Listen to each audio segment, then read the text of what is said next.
자, 이번 시간에는 자료 수집 방법에서 설문지 개발 과정부터 공부해 보도록 하겠습니다. 첫 번째가 필요한 정보를 결정하는 건데, 설문조사를 통해서 측정하려는 개념을 결정하고 이해하려는 단계이죠. 그래서 이 질문지, 설문지 개발하는 게 의외로 좀 까다롭고 어려운 단계죠. 연구 목적을 달성하기 위해 필요한 개념들은 어떠한 것들인지, 또 이러한 개념들은 어떻게 조작화되고 측정될 수 있는가라는 두 부분으로 구성될 수가 있어요. 두 번째가 자료 수집 방법을 결정하는 거예요. 우편, 전화 또는 조사자에 의한 직접 면접조사, 이 중에서 어느 방법을 선택할 것인지를 결정을 해야 합니다. 대인면접법 같은 경우에는 조사자가 응답자를 직접 만나서 필요한 정보를 얻는 거죠. 장점으로는 자세하고 다양한 내용의 질문이 가능해요. 또한 연구에 필요한 기타 관련된 정보의 취득이 가능합니다. 반면 단점으로는 비용과 시간이 많이 들고 조사자와 응답자의 상호 이해 부족이나 조사 외적인 요인들로 인해서 오류가 개입될 가능성이 있죠. 대인면접법에는 개별 자기 기입과 집단조사법이 있어요. 우편을 이용하는 대신 가정이나 직장을 방문해서 질문지를 응답할 사람에게 직접 전달하는 방법으로 많은 시간과 경비가 소요됩니다. 왜냐하면은 그 집단이 속해 있는, 개인이 속해 있는 그곳에 그 센터장이라든가 관리인한테 어떤 그 허가를 받아야 돼요. 그리고 허가를 받은 거에 대한 거를 IRB에다가 제출을 해야 됩니다. 그 다음 이제 집단조사법은 집단적으로 만나서 질문지를 배포하고 대상자 자신이 기입하게 하는 방법이에요. 예를 들면 간호대학생들의 임상실습, 어떤 피로도라든가 경험도를 조사하려면은 학생들이 모여있는 학교에서 설문지를 나눠주면 굉장히 쉽겠죠. 연구 대상자와 접촉의 기회를 가질 수가 있고 짧은 시간 내에 많은 수의 응답자를 확보할 수가 있습니다. 전화면접법이 있는데 이 전화면접법 같은 경우에는 직접 응답자를 만나는 대신에 전화를 이용하죠. 그러니까 비용과 시간이 적게 들고 얻고자 하는 정보를 정확하게 얻을 수가 있어요. 조사자와 면접자가 얼굴을 맞대고 진행하지 않기 때문에 면접 도중에 발생할 수 있는 오류가 감소가 됩니다. 예를 들어서 면접자의 외모나 차림 등에 의한 응답자의 선입관 배제가 가능하고 이에 반해서 단점으로는 조사할 수 있는 양이 제한되어 있어서 응답자를 통제할 수 있는 방법이 한정되어 있기 때문에 많은 정보의 획득에 어려움이 있겠죠. 그 다음 우편조사법이에요. 응답자에게 설문지를 우편으로 발송해서 응답자로 하여금 이를 완성해서 연구자에게 반송하게 하는 방법으로 설문지가 이해하기 쉽고 명확해야 하고, 우편조사의 장점은 가장 비용이 저렴해서 면접법으로는 얻기 어려운 정보 획득이 가능하다는 점입니다. 반면 단점으로는 답해할 사람이 아닌 제3자에 의해서 응답될 가능성과 회수율이 낮을 수 있다는 점이죠.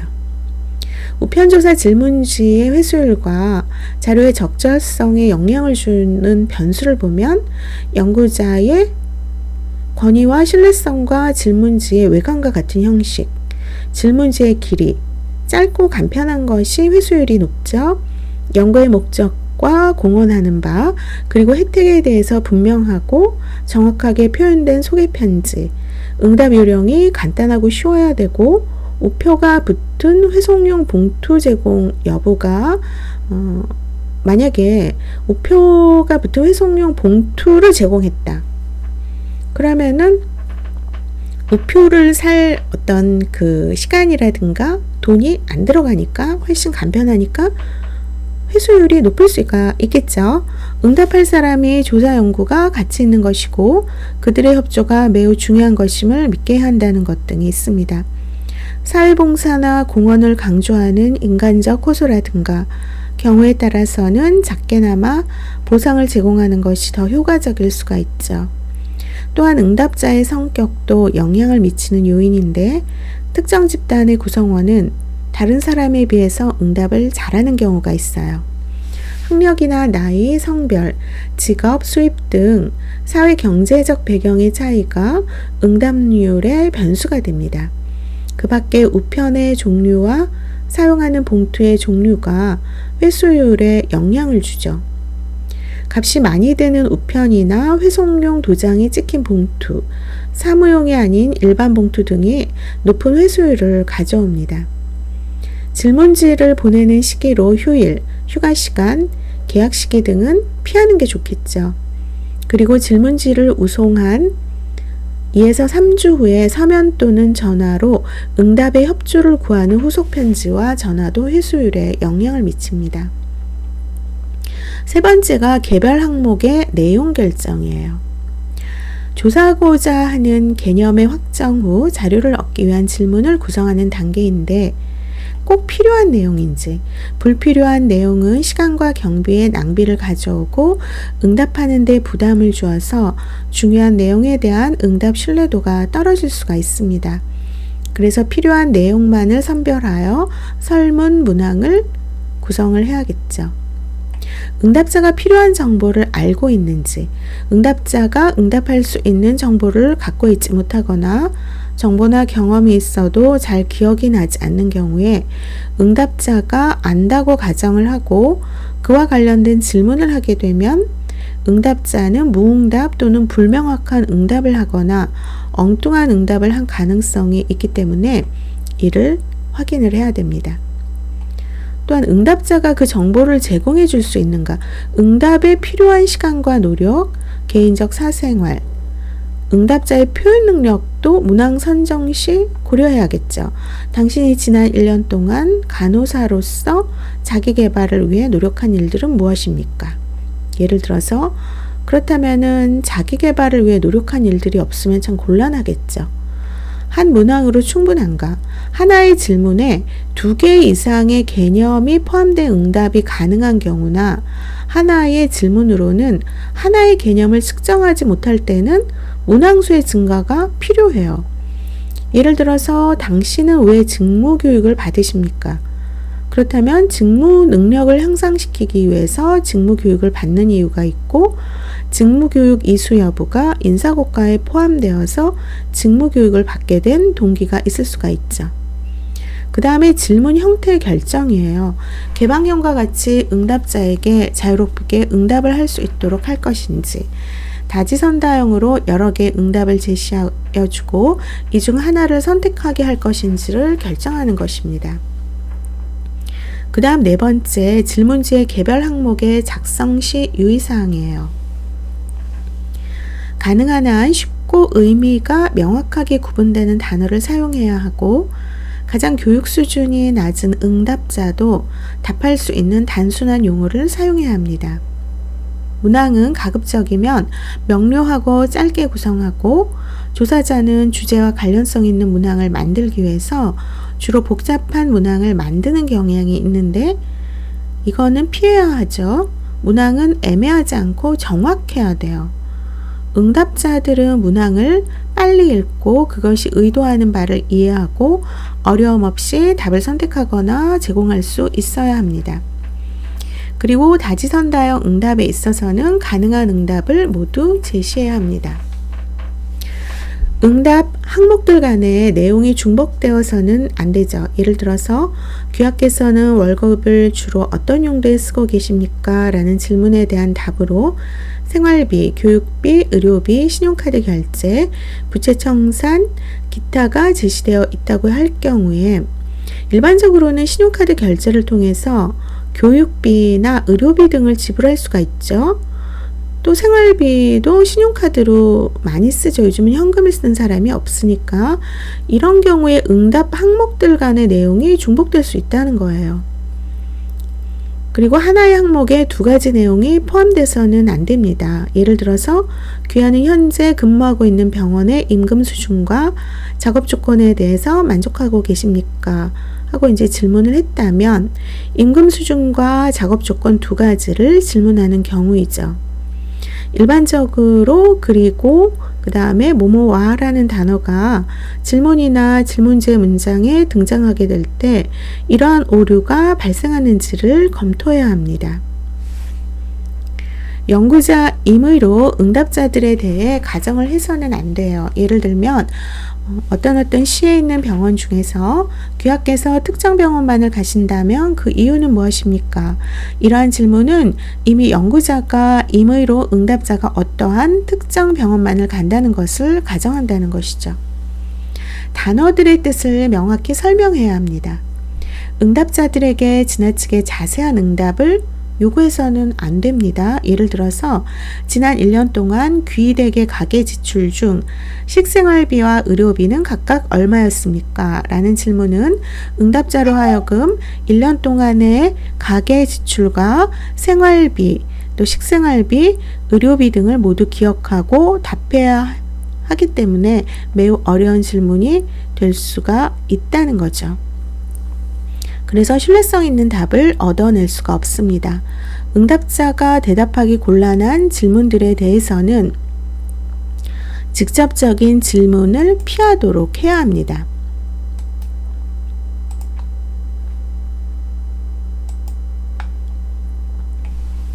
예를 들면 당신은 부인을 때리십니까? 아내 구타를 어떻게 생각하십니까? 이런 질문은 정말 구타를 하는 남편이 때린다고 얘기를 하겠어요? 그래서 솔직한 대답을 얻기가 매우 어렵죠. 대답을 유도하는 질문을 해서는 안 됩니다. 예를 들면 최근 국내외 급변하는 보건의료 환경으로 인해서 병원 경영이 매우 어렵다고 합니다. 이러한 상황을 고려할 때 귀하는 간호사로서 업무에 만족하십니까? 그러면은 병원 경영이 지금 너무 어려워갖고 월급을 안 준다. 뭐 이러한 어떤 다른 대답을 유도하는 질문을 하면은 안 된다는 거죠. 응답자들이 정확한 대답을 모르는 경우에 중간값을 선택하는 경향이 있음을 알아야 되죠. 예를 들면 가장 만족, 보통, 그 다음에 불만족, 아주 불만족. 이러면 그냥 보통에다가 그냥 다 쓰게 되거든요. 체크를 하게 돼요. 이게 이제 중간값이라고 하죠. 응답자의 오류 방지를 위하여 부정적 문항은 가능한 피하는 것이 좋습니다. 그 다음에 5번째 질문 순서의 결정이에요. 첫 번째 질문은 가능한 한 쉽게 응답할 수 있고 흥미를 유발할 수 있는 것이어야 해요. 처음부터 지루함을 느끼거나 어렵다고 느끼며 응답을 거부할 가능성이 높아집니다.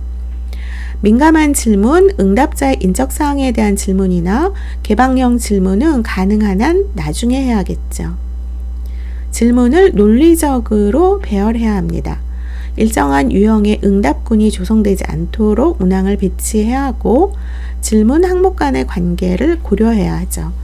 앞의 질문이 다음 질문에 어떠한 연상작용을 일으켜서 응답에 영향을 미칠 수 있는 경우에는 이러한 질문들 사이에 간격을 두어야 합니다.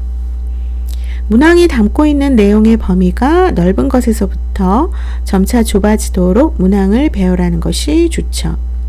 전체에 관련된 문항을 묻고 세부적인 문항을 묻는 것이 응답자의 생각을 정리해 나가는 데 효과적입니다.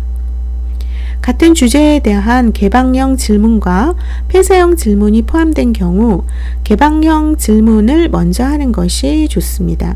왜냐하면 폐쇄형 질문은 응답자에게 그들 자신의 말로 문제를 개념화할 기회를 주기 때문이에요.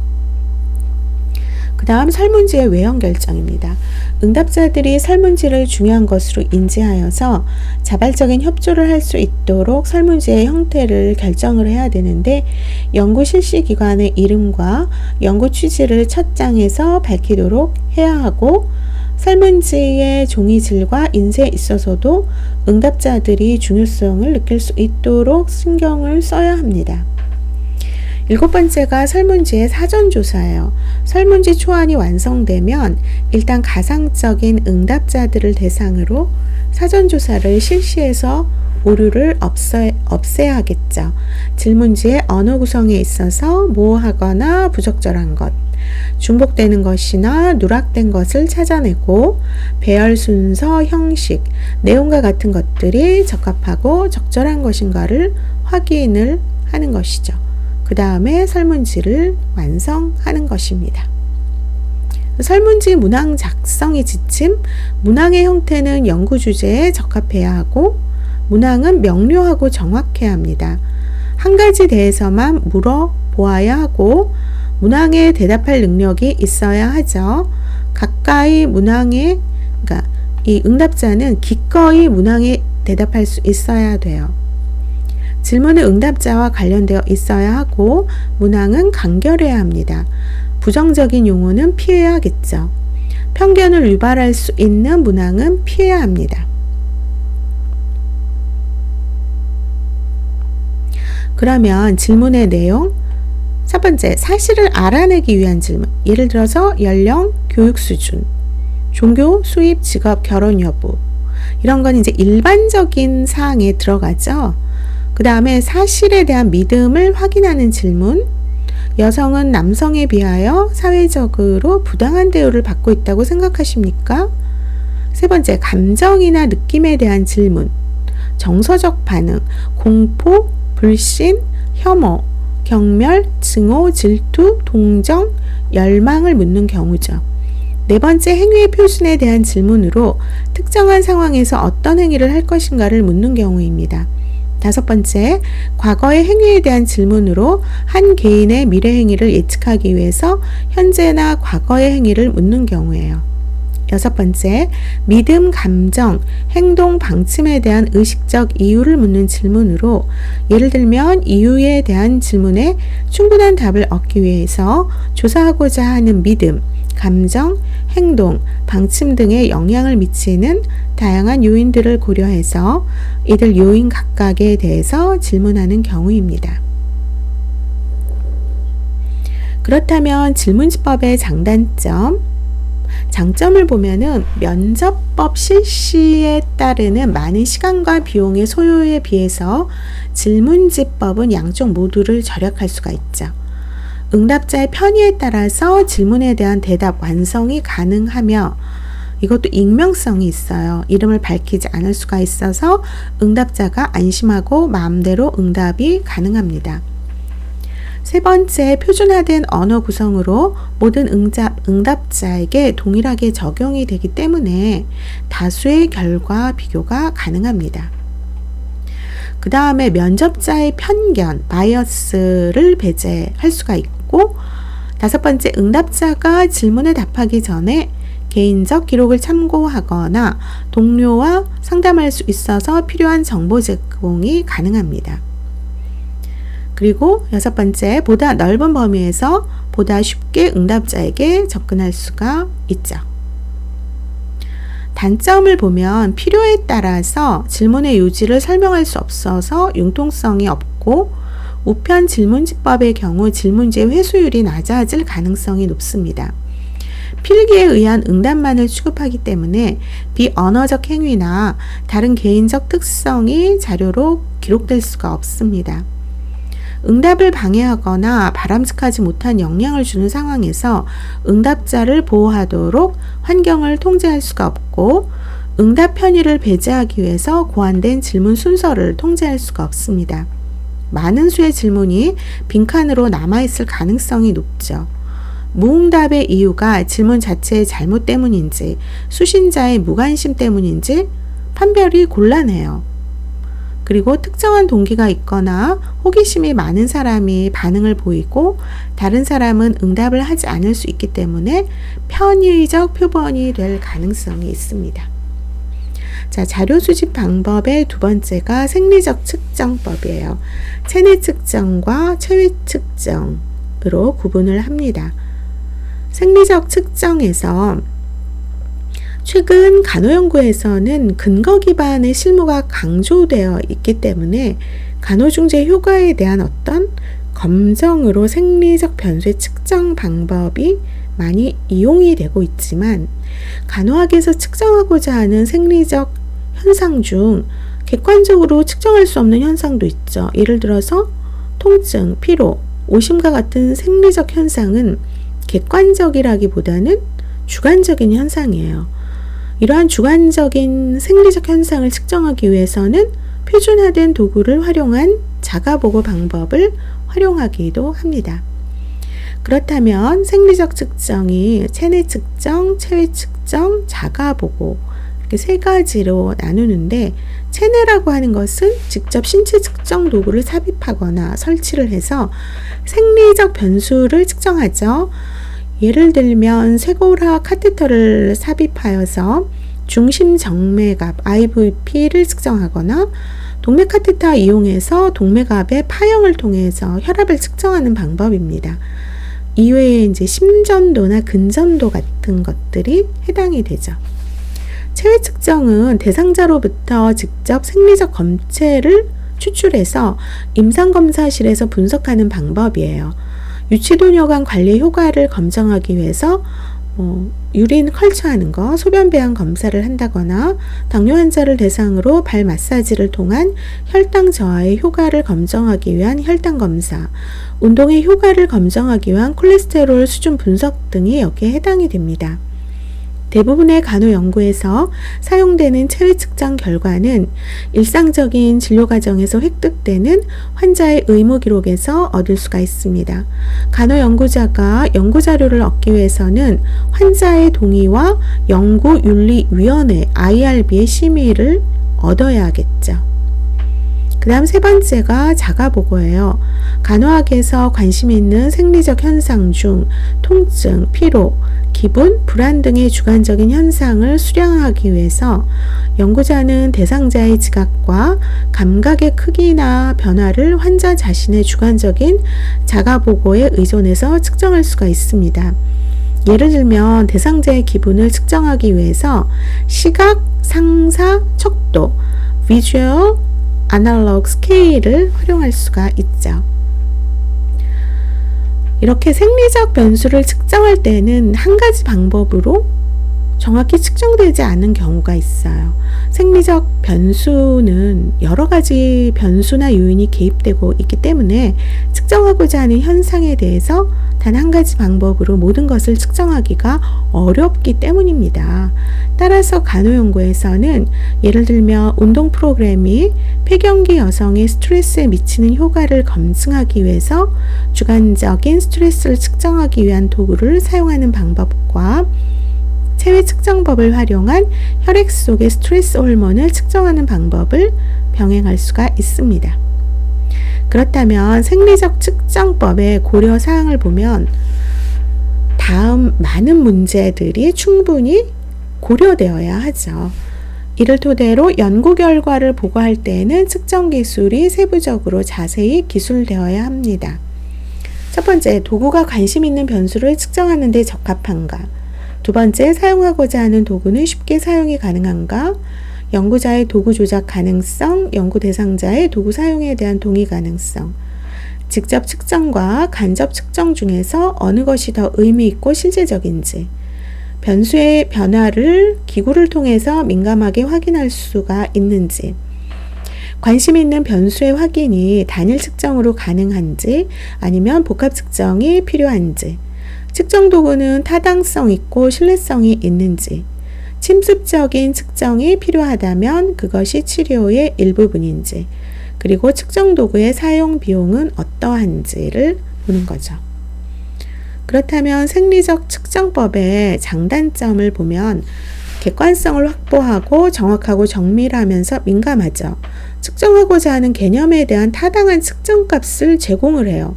단점을 보면 기술적 문제로 연구자가 생리적 기구의 기술적 특성을 이해하지 못하는 경우 기구 자체로 시간과 노력이 많이 소요가 됩니다. 전체 과정에서 측정 도구가 변수에 영향을 줄 수가 있고 인위적인 결과가 발생 가능하죠. 그리고 이 신체 기능 같은 경우에는 여러 기관 간의 높은 상호작용으로 인해서 한 기관을 자극할 때 다른 기관에도 반응을 일으켜서 반응을 예측하고 설명하는데 문제가 발생할 수가 있어요. 또한 기구 삽입이나 전기 자극 같은 자극을 인체에 줄 때 세포에 손상을 줄 수가 있기 때문에 생리적 측정을 위한 기구가 대부분 비싼 점도 문제입니다. 세 번째가 인터뷰예요. 면접법인데 연구자가 알고자 하는 주제에 관한 정보, 의견, 신념, 태도 등의 자료를 수집하기 위해서 면접자가 응답자를 대면해서 또는 전화를 통한 질문을 통하여 자료를 수집하는 방법입니다. 그렇다면 면접의 유형이 구조화 정도, 계획이나 문항이 사전에 결정되는 정도에 따라서 다음과 같이 분류할 수가 있어요. 자, 구조화라고 하는 것은 뭐냐면 어떤 그 틀이 있다는 거예요. 어떤 프레임을 짜서 연구자가 질문을 계획하고 질문의 순서를 정해서 모든 대상자에게 같은 내용을 같은 순서로 면담하는 방법이죠. 그 다음에 반구조화 면접이 초점 면접인데 연구 질문을 면접자 나름대로 탐색할 수 있도록 주제나 가설은 결정되어 있지만 구체적 질문 사항은 사전에 마련되어 있지 않아서 면접자에게 상당한 허용도가 주어지는 방법입니다. 부수 질문이 흔히 활용이 되죠. 세 번째, 비구조화 면접, 연구될 문제의 범위만이 면접 이전에 결정이 되고 연구 목적의 한도 내에서 연구자가 질문의 내용이나 순서를 미리 정하지 않고 면담 상황에 따라서 시행하는 방법입니다. 주로 가설을 설정하기 위해서 미 개척 분야에서 1차적 자료를 개발하는 데 적절한 방법으로 가설을 입증하거나 특정 현상을 정확하게 측정하는 데는 부적합하죠. 심리상담 및 정신치료 분야에서도 발전되어 왔고 응답자의 숨겨진 감정, 경험, 정서, 태도, 믿음 등을 밝혀내는데 주로 사용을 합니다. 그 다음에 면접 지침을 보면 면접의 경우에 면접자와 피면접자, 면접 장소와 같은 상황에 따라 영향을 받을 수가 있기 때문에 일반적인 면접 지침이 다음과 같습니다. 첫 번째, 적절한 면접자의 옷차림과 태도예요. 면접자에 대한 지침으로는 먼저 일반적으로 응답자는 면접자의 차림새나 태도에 영향을 받아요. 따라서 면접자는 옷과 차림새가 응답자의 경제적 수준이나 가치관과 차이가 나더라도 적절한 수준의 의복의 깨끗함과 단정함을 갖추고 있어야 됩니다. 태도의 경우 응답자들이 보다 편안하게 느낄 수 있게 하면서 정중함, 친숙함과 신뢰감을 형성하는 것이 중요하고 언어는 평범하고 쉬운 일상 용어를 사용해야 합니다. 두 번째, 면접 내용에 대한 충분한 숙지예요. 면접자가 면접 내용, 즉 구조화된 설문의 경우 설문지에 익숙한 상태여야 하겠죠. 면접자가 설문지에 익숙하지 않다면 이거는 어렵죠. 불필요한 부담이 응답자에게 부과되어 도대체 뭐를 질문하는 것인지 이러면서 시간도 소모가 되겠죠.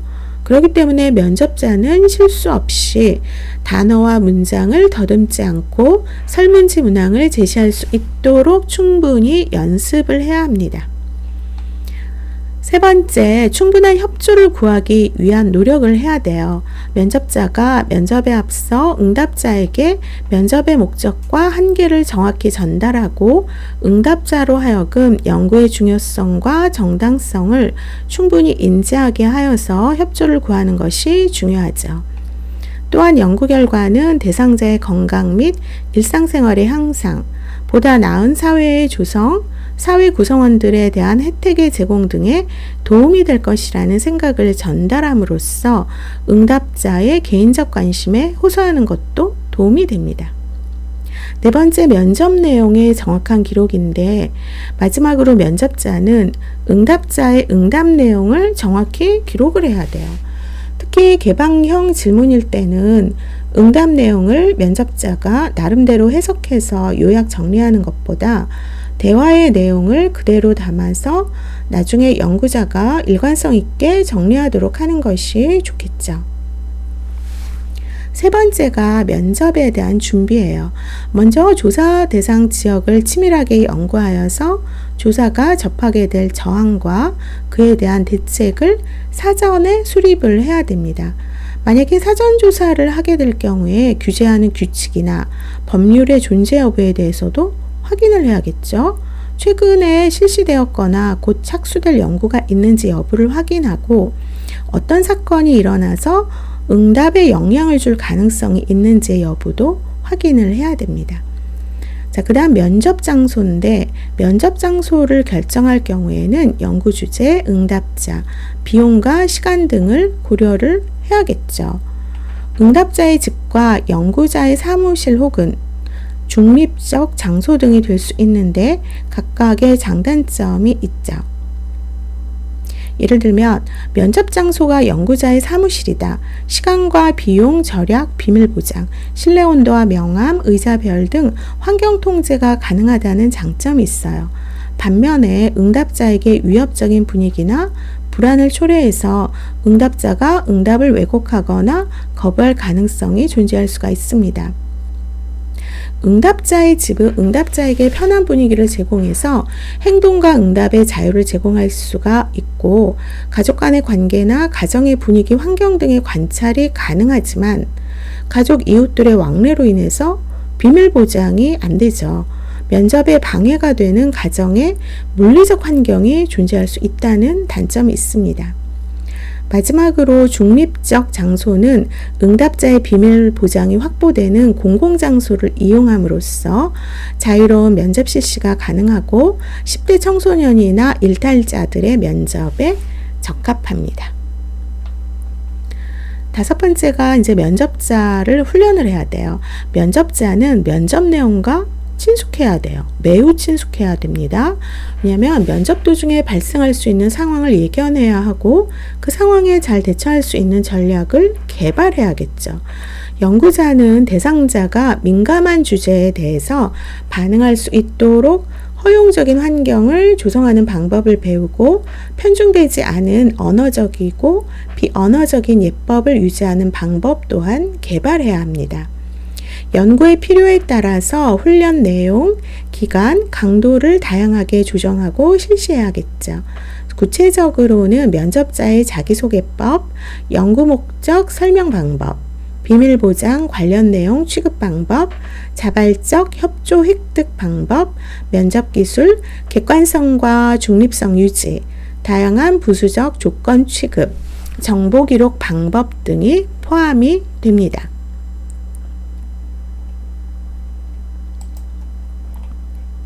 그 다음에 면접 절차를 보면 첫 번째 이제 면접을 시작할 때 면접자 자신을 소개해야 되죠. 그리고 면접의 목적을 소개하고 응답의 비밀이 보장됨을 알려줌으로써 대상자가 면접자에 대해서 신뢰할 수 있게 합니다. 면접을 진행할 때 면접자의 주된 임무는 허용적인 분위기를 조성해서 대상자를 편안하게 해줌으로써 그가 솔직한 의견을 표현하도록 하는 거예요. 면접자의 의견을 나타내서는 안 되고 완전히 객관적인 입장에서 면접을 해야 하겠죠. 그리고 면접이 끝날 때는 대상자의 협조에 대해서 다시 한번 감사의 표시를 하면서 서로에게 좋은 인상을 갖고 끝내도록 해야 합니다. 세 번째, 면접 자료의 기록이에요. 면접에서 얻은 자료는 면접 중 또는 면접 후에 기록을 합니다. 그래서 기록은 직접 노트에 적거나 녹음 테이프를 이용하는 방법이 있는데 이때 대상자의 대답을 그대로 정확하게 기록해서 대상자의 어떤 진의가 변경되지 않도록 해야 합니다. 그렇다면 면접의 장단점을 봅시다. 면접자가 보다 구체적인 대답을 얻기 위해 캐물을 수가 있어요. 응답자가 오해하고 있을 경우 질문 반복이 가능하고 융통성이 있고 질문지에 비해 높은 응답률, 회수율 확보가 가능합니다. 두 번째가 면접 시 면접자는 비언어적 행위를 직접 관찰할 수 있으며 응답자의 응답 타당도 사정이 가능하죠. 세 번째, 면접이 남한테 방해받지 않고 개별적으로 진행될 수 있도록 면접 환경의 표준화가 가능합니다. 환경이 통제될 수 있어서 제3자의 개입이 방지될 수가 있고, 이에 반해서 질문지 조사는 다른 사람의 방해를 받을 수 있을 뿐만 아니라 이들에 의해서 답변이 완성될 가능성이 존재하죠. 면접은 면접자와 응답자 간의 대화를 통해서 자연스러운 환경을 제공함으로써 자발적 응답 유발이 가능하고, 면접 시간을 기록할 수 있어서 만일 연구 시간 동안에 중요한 사건이 발생하여 응답자의 대답에 변화가 초래한다면 이 차이를 확인하는 것이 가능하죠. 복잡한 질문을 사용할 수 있고, 경험 있고 훈련된 면접자는 보충 질문을 통해서 응답자의 대답에 도움을 제공할 수 있습니다. 넷째, 면접자는 모든 질문에 응답이 있었는지를 확인할 수가 있고, 사전에 예정된 질문의 순서대로 질문하는 것이 가능합니다. 마지막으로 면접자와 응답자 간의 친근한 관계 형성으로 협조적인 분위기 조성이 가능하죠. 개인의 사사로운 사항이나 감정을 유발하기 쉬운 민감한 내용의 질문에도 응답 획득이 가능합니다. 즉, 현장 방문을 통해서 응답자의 환경 조건이나 개인적인 것에 대한 자료 획득이 가능하죠. 그렇다면 면접의 단점을 보면, 첫째, 현장에서 면접을 실시하는 데 따라 시간과 경비가 소요가 되죠. 면접에서 얻은 자료와 주석의 정리에도 시간과 경비가 필요하고, 응답자가 지역적으로 넓게 분포되어 있으면 더더욱 시간과 경비의 문제가 초래될 수가 있습니다. 둘째, 면접 시 질문의 언어 구성을 변경하거나 특정 문항이 생략되는 오류를 범할 수가 있고, 묻지도 않은 질문에 대한 응답을 기록하거나 미완성된 응답 내용을 보충할 가능성이 있습니다. 또한 각각의 응답자에 따라서 응답을 종용하거나 같은 질문을 다르게 표현하고 필요에 따라 다른 질문을 하게 될 가능성이 발생해서 신뢰성이 결여될 수가 있습니다. 셋째, 불필요하게 도전과 적대감을 유발해서 질문함으로써 응답자에게 부정적 영향을 줄 수가 있고, 응답자의 대답을 오해하여서 부정확하게 기록하거나 응답자가 잘못 대답한 것을 그대로 기록할 가능성이 있습니다. 넷째, 응답자가 피곤하고 다른 일에 전념하고 있거나 또는 불편할 때 면접이 이루어지면 피로나 노여움, 불편 등이 초래되고 응답에 영향을 줄 수가 있습니다. 마지막으로 응답자가 기록을 참고하거나 가족 또는 친구에게 사실에 대한 확인을 하거나 답에 대해서 숙고할 시간이 없을 수가 있죠. 그래서 면접자에게 응답자의 신상이 공개되어 이로 인해 익명성이 결여될 가능성도 있다는 것입니다. 그 다음에 자료 수집 방법의 관찰법에 대해서 공부해 보도록 하죠. 자, 관찰법은 사회적 상황에서 일어나고 있는 사실들을 목격하는 대로 그에 관한 정보를 기록하는 방법이죠. 그렇다면 관찰법의 목적은 문제 형성이나 가설 구성을 위한 탐색적 연구, 다른 연구 방법에 의해서 얻어진 사실의 해명을 돕기 위한 보충적 자료 수집이나 인과관계의 가설을 검증하기 위한 자료의 수집, 그리고 정확한 사회적 상황을 기술하는 것 등의 목적으로 사용을 합니다. 그렇다면 관찰법의 유형을 보면 관찰 시기가 행동 발생과 일치하는지 여부에 따른 분류의 직접 관찰과 간접 관찰이 있죠. 직접 관찰은 연구자 또는 조사자가 연구 대상을 직접 보고 그 관찰한 바를 기록해서 자료로 사용하는 방법입니다. 간접 관찰은 기록이나 문헌 또는 사후의 흔적을 이용하는 것이고, 관찰 대상자와 관계에 따른 분류를 보면 첫 번째가 참여 관찰이 있어요. 연구자가 관찰 대상인 집단의 구성원이 되어서 사회적 과정에 완전히 참여하면서 동시에 관찰하는 방법이에요. 관찰자는 관찰 대상자와 밀도 있게 접촉하고 관계를 유지하게 되며 그 결과 대상 집단이 숨기고자 하는 행위를 자연 그대로 자료 수집할 수 있는 방법이죠. 즉, 환경이 허락하는 범위 내에서 관찰자가 그 집단의 구성원이 되어서 사건을 경험함으로써 자료의 편중을 줄이고자 하고, 하지만 참여 관찰은 집단 구성원과 밀접하게 접촉하는 동안 감정적인 동조 현상이나 편견이 생기면 객관적인 관찰이 어렵고 관찰자 자신의 가치관이나 신념 등이 관찰 대상자에게 영향을 끼쳐서 자연스러운 현상을 그르칠 수가 있어요. 그리고 관찰 대상자가 자신이 관찰되고 있다는 사실을 모르고 있어서 윤리적인 면이 무시가 되죠. 또한 관찰자가 자신을 숨기기 위해서 자기에게 주어진 업무를 수행해야 하기 때문에 관찰 활동에 제한을 받을 수가 있고 관찰한 내용을 관찰 대상자 앞에서 기록할 수 없다는 단점이 있습니다. 그 다음에 비참여 관찰이에요. 관찰자가 관찰 내용을 대상 집단에게 밝히고 시행하는 방법인데, 관찰 대상을 방치해 두고 제3자 입장에서 관찰 대상의 자연스럽고 정상적인 행동을 관찰하는 방법이죠. 이 방법의 경우 관찰 대상자가 자기가 관찰되고 있다는 사실을 알게 되어서 평상시와 다르게 행동할 수가 있어서 오류가 발생할 수 있으므로 주의해야 합니다. 자, 그러면 관찰법의 장단점을 한번 봅시다.